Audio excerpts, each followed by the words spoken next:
नमस्कार दोस्तों, मैं दक्ष गुरु आपका द स्वायत्त मनी यूट्यूब चैनल में स्वागत करता हूं।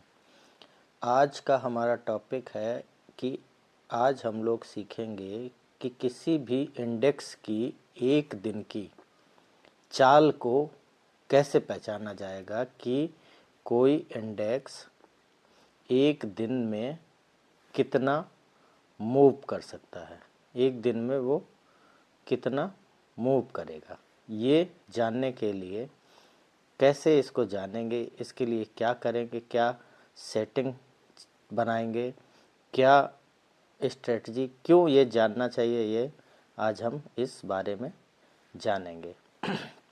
सबसे पहले हमने निफ्टी का इंडेक्स लगाया हुआ है।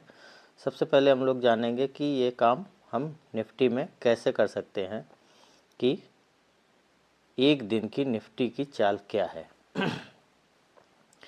चाल को क्यों जानना चाहिए, इस प्रश्न को सबसे पहले हम समझ लेते हैं चाल देखने से पहले कि एक दिन की या एक हफ्ते की, एक वीक की चाल को निकालना क्यों ज़रूरी है, इससे क्या होता है।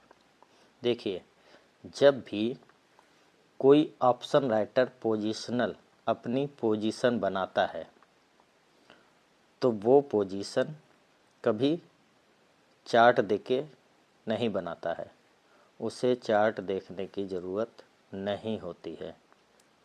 जी हाँ, आपको सुनने में थोड़ा अटपटा ज़रूर लग रहा होगा, लेकिन ये सच है।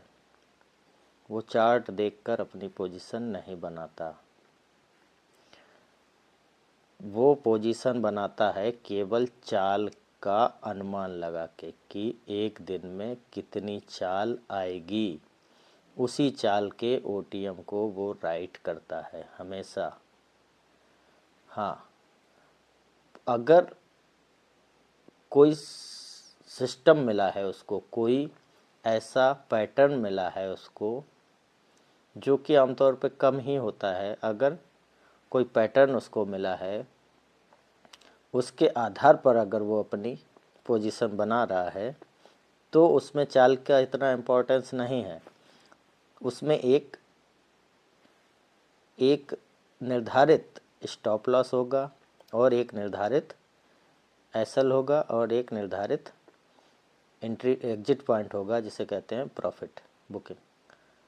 वो प्रॉफिट कहाँ बुक करेगा और एसएल क्या लेगा, ये पहले से ही निर्धारित होता है। ऑप्शन राइटिंग के लिए हमेशा ध्यान रखने वाली बात है कि ऑप्शन राइटिंग अगर कोई पोजिशनल कर रहा है, वैसे तो उसको हैज करके ले जाना होता है।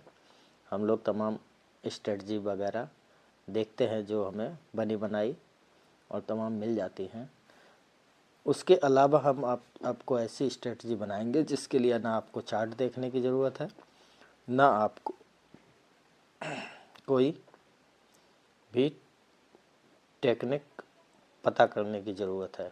आप केवल एक दिन की चार्ट देखकर हर एक्सपायरी में ऑप्शन को राइट कर सकते हैं।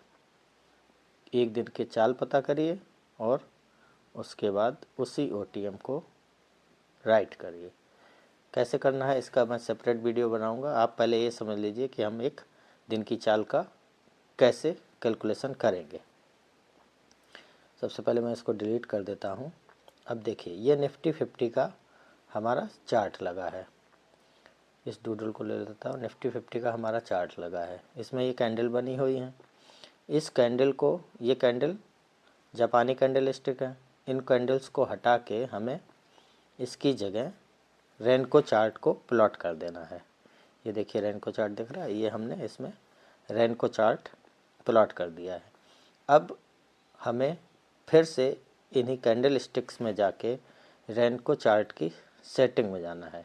जैसे ही सेटिंग में जाएंगे तब हमें एक वैल्यू मिलेगी। ये वैल्यू कौन सी है? ये वैल्यू एक दिन में चले गए एटीपी की है। एक दिन में स्टॉक, एक दिन में इंडेक्स कितना चलेगा उसकी ये वैल्यू है। जैसे इसमें दिख रहा है कि एक दिन में निफ्टी 221 पॉइंट तक मूव कर सकता है। ये प्राइस कैसे आते हैं? ये प्राइस एटीपी से आते हैं। जितना 80 एवरेज ट्रेडिंग प्राइस होता है उसी के अनुसार कैलकुलेट करके ये प्राइस हमको प्राप्त होते हैं। तो एक दिन में 221 पॉइंट का मूव बैंक निफ्टी 50 दे सकता है। इसी तरीके से बैंक निफ्टी हुआ, वो भी उसकी भी वैल्यू निकाल सकते हैं। और इसी तरीके से हम मिड सीपी की, फिर निफ्टी की और सेंसेक्स की वैल्यू को निकाल सकते हैं। अगर आपको ये वीडियो अच्छा लगा तो please share, comment and subscribe करिए। Thank you.